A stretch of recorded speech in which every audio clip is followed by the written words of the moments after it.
अस्सलामुअलैकुम स्टूडेंट्स। आज का जो आर्टिकल हम स्टार्ट करने जा रहे हैं वो आपके पास है रेजिस्टेंस, और बाद में हम इस लेक्चर में देखेंगे कि कौन से फैक्टर्स है जिसके ऊपर रेजिस्टेंस क्या करती है, डिपेंड करती है। देखिए बेटा, रेजिस्टेंस का जो आपके पास वर्ड है आप इससे फेमिलियर भी हैं, थोड़ा बहुत मैट्रिक में भी आपने पढ़ा है। तो देखिए बेटा, रेजिस्टेंस आपके पास क्या होती है कि हम जब डिफाइन करते हैं रेजिस्टेंस को तो हम कहते हैं कि जब आप किसी भी इलेक्ट्रॉन्स को एनर्जी सप्लाई करें कि वो किसी भी कंडक्टिंग वायर में पास करे, तो जो उस कंडक्टर में ऑलरेडी इलेक्ट्रॉन मौजूद होते हैं तो वो जब एक्सटर्नल इलेक्ट्रॉन के ऊपर अपोजिशन लगाते हैं, रिपल्सिव फोर्स लगाते हैं, तो हम उसको नाम देते हैं, क्या कहलाता है, रेजिस्टेंस का।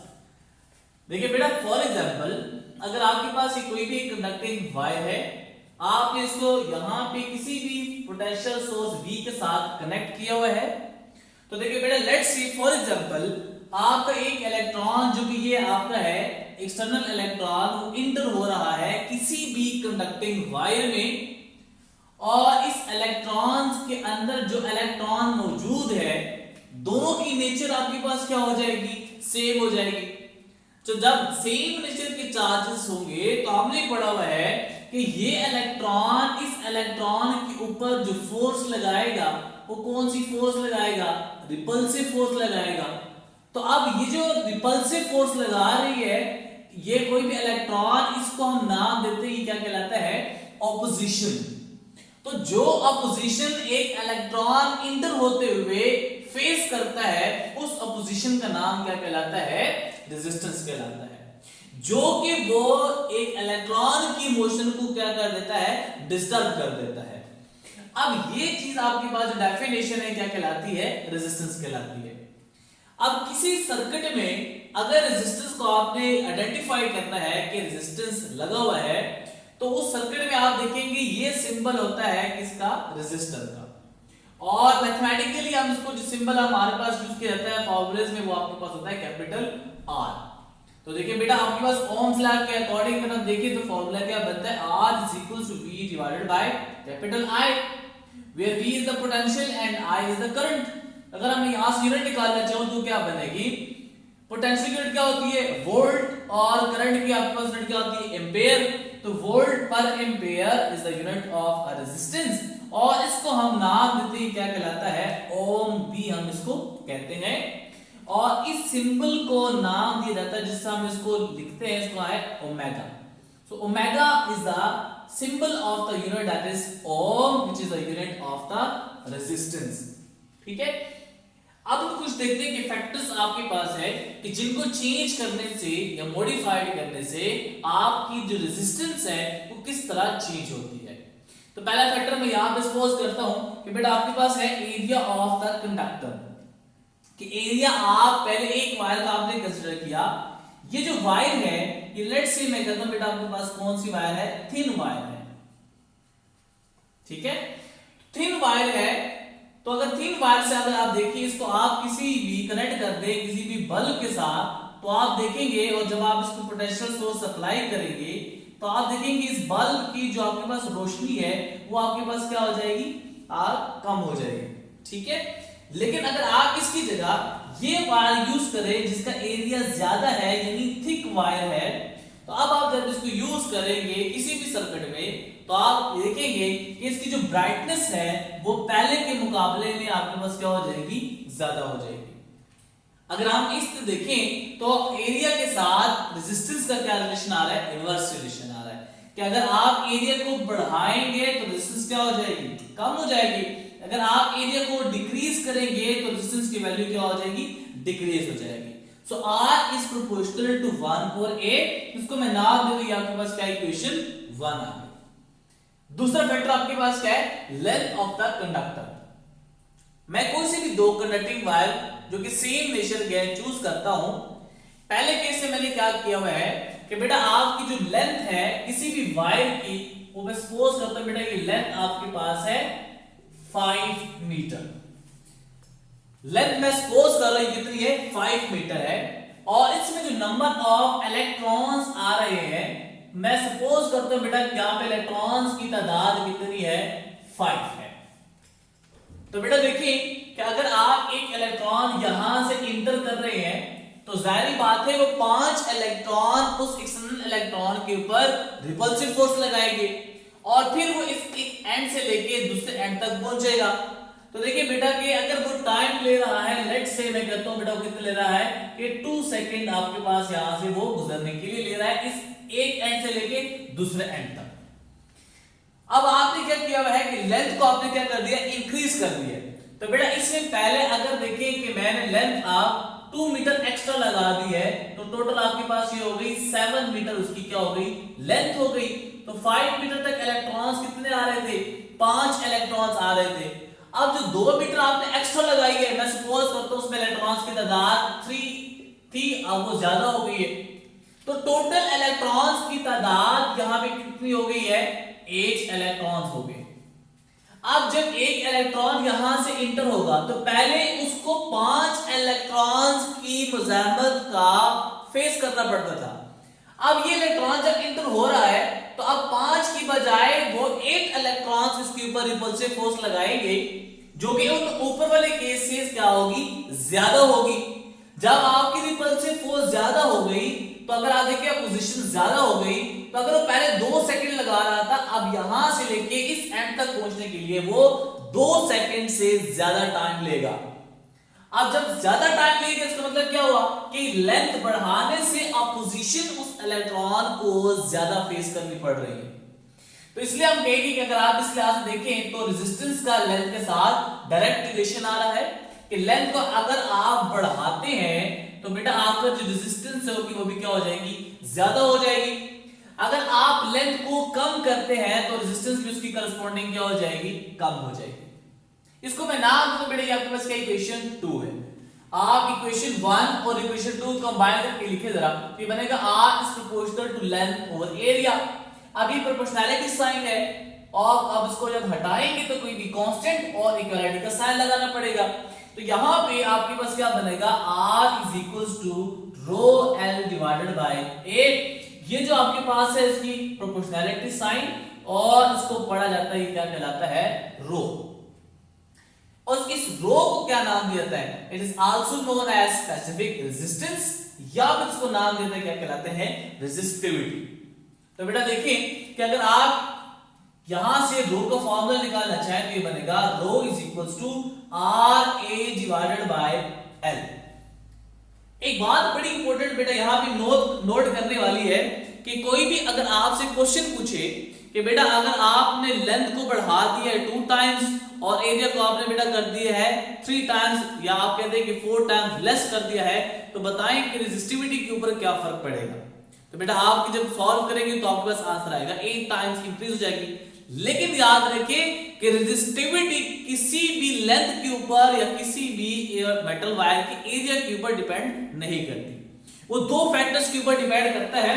एक आपके पास है नेचर ऑफ मटेरियल, जो आप सर्किट में मटेरियल यूज कर रहे हैं उसके ऊपर डिपेंड कर रहा है। आप एल्यूमिनियम की वायर यूज कर रहे हैं या फिर आप कॉपर की वायर यूज कर रहे हैं, दोनों की डिपेंडेंस अगर आप देखें तो रेजिस्टिविटी भी क्या होगी, डिफरेंट होगी।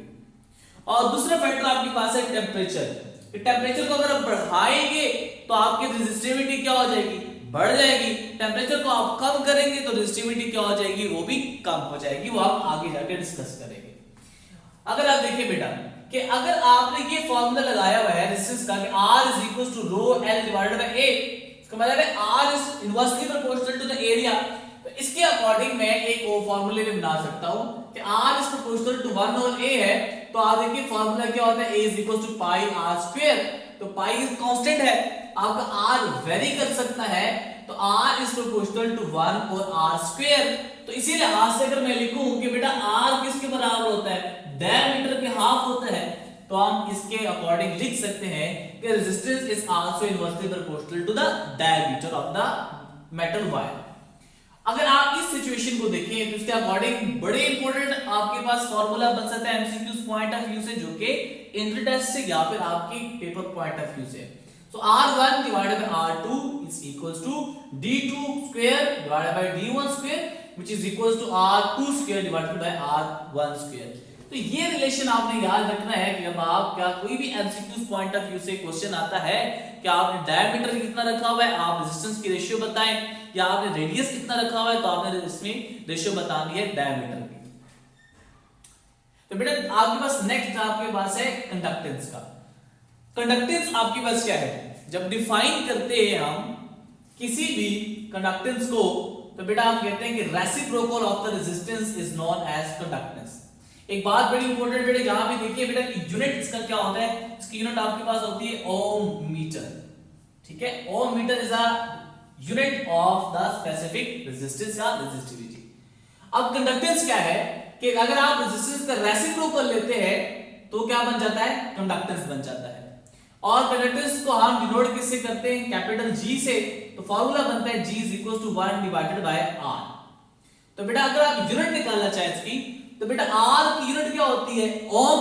तो जब आप रेसिप्रोकल लेंगे इसका तो कंडक्टेंस बनेगा तो उसकी यूनिट बनेगी MHO, यानी रिवर्स ऑर्डर में आप लेके चलेंगे।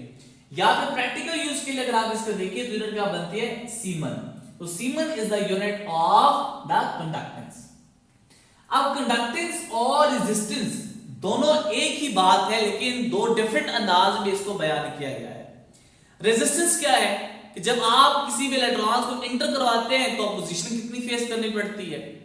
कंडक्टेंस क्या बताता है आपको कि जब आप इलेक्ट्रॉन्स या कोई भी चार्जेस फ्लो करवाते हैं मटेरियल के अंदर तो वो मटेरियल उतने चार्जेस कितने चार्जेस को वो अपने अंदर से पास आउट होने देता है, that is called a conductance.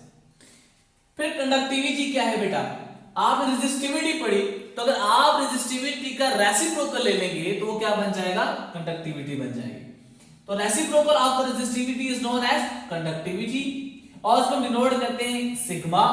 Sigma is equal to 1 divided by rho, और रो का फार्मूला हमने क्या पढ़ा था बेटा, यहाँ पे R A divided by L।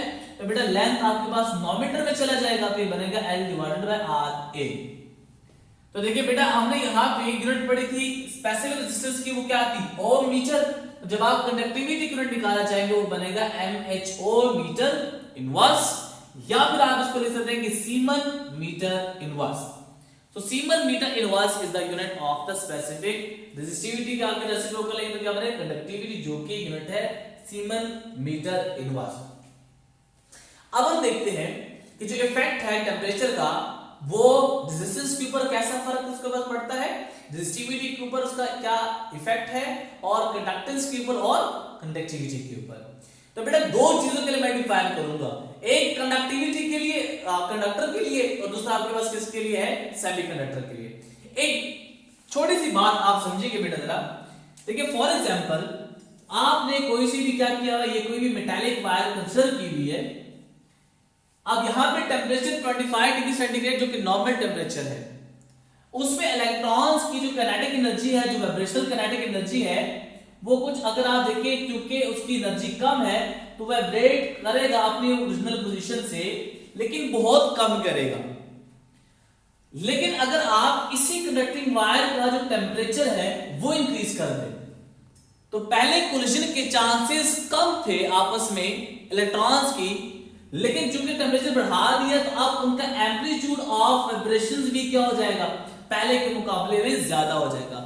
और पहले अगर वो वाइब्रेट इस तरह कर रहे थे तो अब जब टेम्परेचर बढ़ा दिया है तो फ्रीक्वेंटली वाइब्रेशन स्टार्ट हो जाएगी और मैक्सिमम चांसेस होगी कि वो एटम्स के साथ कोलाइड करें। तो जब मैक्सिमम चांसेस होंगे कोलिजन्स के तो वहां पे रेजिस्टेंस या रेजिस्टिविटी की वैल्यू भी क्या हो जाएगी, ज्यादा हो जाएगी। तो अगर आप देखिए बेटा कि किसी भी कंडक्टिंग वायर के लिए अगर मैं बात करूं तो बेटा टेम्परेचर का डायरेक्ट रिलेशन बनता है रेजिस्टिविटी के साथ, रेजिस्टेंस के साथ, और उसका इनवर्स रिलेशन बनता है किसके साथ, कंडक्टेंस के साथ, और इसका इनवर्स रिलेशन बनता है किसके साथ, कंडक्टिविटी के साथ। ये कौन सा आपके किसके लिए है, फॉर कंडक्टर्स के लिए। लेकिन अगर आप सेमीकंडक्टर्स के लिए बात करें तो बेटा एमसीक्यूज में आपके पास आ सकता है इसमें से चार में से कोई भी। तो बेटा सेमीकंडक्टर्स के लिए टेम्परेचर का इनवर्स रिलेशन होता है किसके साथ, कंडक्टिविटी के साथ, उसका इनवर्स रिलेशन होता है किसके साथ, कंडक्टेंस के साथ, और उसका इनवर्स रिलेशन होता है, डायरेक्ट रिलेशन होता है किसके साथ, ये आपका बनेगा बेटा किसके साथ, ये कंडक्टेंस और रेजिस्टिविटी के साथ। यानी अगर आप देखें कि रेजिस्टिविटी और रेजिस्टेंस के साथ इनवर्स रिलेशन और यहाँ पे कंडक्टेंस और आपके अगर आप देखें कि कंडक्टिविटी जो कि बेटा आपका सिग्मा है उसके साथ उसका रिलेशन क्या बनता है, डायरेक्ट बनता है। तो ये बड़े इंपॉर्टेंट आपके रिलेशन है बेटा एमसीक्यूज पॉइंट ऑफ व्यू से जो आपने याद रखने हैं। अब ये बेटा आपके पास था थ्योरेटिकल पोर्शन जो कि आपके रेजिस्टर, इफेक्टेंस और फैक्टर्स जो आपके पास थे और कंडक्टर और कंडक्टेंस के बारे में और कंडक्टिविटी के बारे में पढ़ा। अब हम एमसीक्यूज करते हैं जो बहुत इंपॉर्टेंट आपके एमसीक्यूज हैं।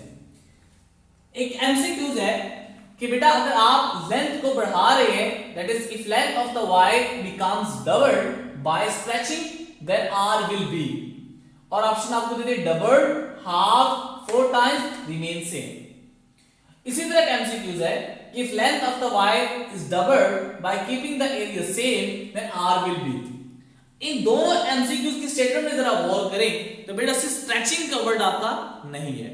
पहले बेटा मैं इसको सॉल्व करता हूं जो आपने ये वाला एमसीक्यूज है। तो बेटा देखिए आपने पढ़ा है कि R is equals to rho L divided by A, और इसी करस्पॉन्डिंग ये पहले आपके पास है रेजिस्टेंस, तो R prime is equals to rho L prime divided by A prime will be the new resistance. Condition क्या गिवन है कि आपने लेंथ को क्या किया हुआ है, डबल किया हुआ है, दैट इज L प्राइम को आपने डबल किया हुआ है और A प्राइम को आपने क्या रखा हुआ है, सेम रखा हुआ है। एरिया को आपने नहीं छेड़ा, वो कांस्टेंट है। तो बेटा क्या बनेगा, R prime will be equals to rho into L prime की जगह आ जाएगा 2L और आपका A प्राइम A के बराबर है। तो अगर आप देखिए तो बेटा बनेगा R prime is equals to 2 times of R, यानी रेजिस्टेंस अगर आप देखें तो वो आपके पास क्या बन गई है, डबल हो गई है। किसके करस्पॉन्डिंग, अगर आपने लेंथ को क्या कर दिया है, बढ़ा दिया है। ठीक है, तो इसका मतलब है कि इसमें जो ठीक ऑप्शन बनेगी वो आपके पास कौन सी बनती है, यहाँ पे ए ऑप्शन आपकी करेक्ट होती है जो कि डबल है। अब देखिए बेटा ये जो एमसीक्यूज है इसमें आपने बात को याद रखना है, बड़ी इंपॉर्टेंट बात यहाँ पे वो कर रहा है कि लेंथ को आप डबल कर रहे हैं बाय स्ट्रेचिंग। तो जब आपका स्ट्रेचिंग का वर्ड आ जाएगा तो याद रखें कि जितना आपकी लेंथ में इजाफा हुआ है that is L prime 2L के टाइम्स के बराबर हो गया है, तो एरिया भी उतना टाइम्स ही क्या हो जाएगा, रिड्यूस हो जाएगा। स्ट्रेचिंग से लेंथ में इजाफा हो गया है लेकिन उसका एरिया आपके पास उतने टाइम्स ही क्या हो जाएगा, वो लेस हो जाएगा। अब यहां पे वर्ड यूज कर रहा है डबल्ड का, तो एरिया उसकी करस्पॉन्डिंग क्या हो जाएगा, वो हाफ बन जाएगा। अब आप इसको सॉल्व करें जरा बेटा, तो ये बनेगा R prime is equals to rho L prime divided by A prime था, तो ये बनेगा बेटा रो L प्राइम की जगह हम लिख सकते हैं आपके पास क्या हुआ है 2L, और बेटा A प्राइम की जगह हम लिखेंगे A डिवाइडेड बाय 2, तो ये 2 डिनोमिनेटर में चला जाएगा, तो ये बनेगा R prime is equals to 2 आपका डिनोमिनेटर में चला गया, वो आ गया, और 2 बेटा आपके पास ये डिनोमिनेटर में ऑलरेडी मौजूद है और रो L डिवाइडेड बाय A बच गया। अब मजीद इसको सिंपलीफाई करें तो ये क्या बनेगा, R prime is equal to ये 2 2s आर 4, और बेटा ये rho L divided by A ये किसके बराबर है, R के बराबर हम लिख लेते हैं, तो बनेगा R prime is equal to 4 times of the initial resistance.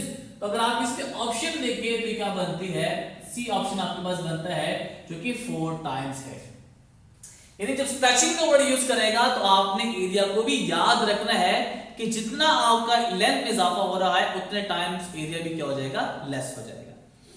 तो ये कुछ बातें थी आपके पास किसके बारे में, रेजिस्टेंस, स्पेसिफिक रेजिस्टेंस के बारे में, फिर हमने बात की कंडक्टेंस के बारे में, फिर हमने बात की किसके बारे में बेटा, कंडक्टिविटी के बारे में, और फिर बड़ी इंपॉर्टेंट आपके पास फैक्टर देखे जो हमने टेंपरेचर के लिहाज से देखी for a conductor and for a semiconductor.